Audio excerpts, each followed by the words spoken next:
ভারত থেকে আসা আমদানি করা মোটরসাইকেল পার্টসের দোকান সংখ্যা বেড়েছে দিনাজপুরের হিলি স্থলবন্দরে।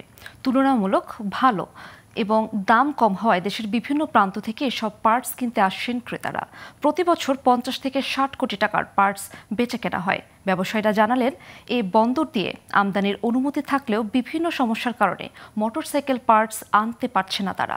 হিলি প্রতিনিধি মোহাম্মদ লুৎফর রহমানের তথ্য ও চিত্রে বিস্তারিত ডেস্ক রিপোর্টে। দিনাজপুরের অন্যতম ব্যবসা কেন্দ্র হিলি বন্দর, আর এ বন্দরকে ঘিরে হিলি বাজার, চারমাথা মোড় সহ বিভিন্ন স্থানে গড়ে উঠেছে ছোট বড় অর্ধশতাধিক মোটরসাইকেল পার্টসের দোকান। এসব দোকানে মিলছে বিভিন্ন কোম্পানির ভারত থেকে আমদানি করা মোটরসাইকেল পার্টস। মান ভালো ও দাম খানিকটা কম হওয়ায় এখানকার পার্টস বিক্রি হয় দেশের বিভিন্ন স্থানে। এছাড়া পার্টসের দোকানে কাজের সুযোগ মিলেছে শতাধিক বেকার যুবকের।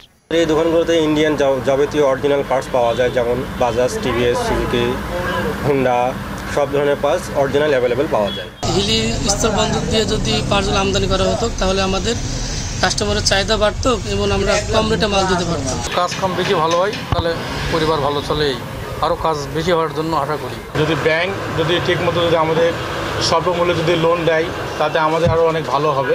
এখানে সুলভ মূল্যে পার্টস পাইলাম, যে পার্টসগুলো পাইলাম কোয়ালিটির দিক দিয়ে খুব ভালো মানের।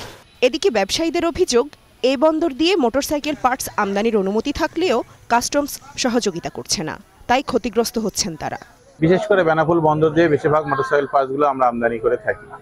তো আমাদের এই পোর্টে যদি এই মোটরসাইকেল পার্টসগুলো আমদানি করা যেত তাহলে আমরা আমদানিকারকরা উপকৃত হতাম এবং আমাদের যে ক্যারিং কস্টটা অনেক কমে যেত, আমরা আরো সুলভ মূল্যে মালগুলো দিতে পারতাম। এখন মোটর পার্টস আমদানি হচ্ছে না, একমাত্র প্রতিবন্ধকতা কাস্টমসের কারণে এটা মোটর পার্টস আমরা এই দিক দিয়ে আমদানি করতে পারছি না। মোটর পার্টস হিলিতে যেন আমদানির একটা ব্যবস্থা করে এবং কাস্টমস কর্তৃপক্ষ যেন এটা গুরুত্ব সহকারে নেয়।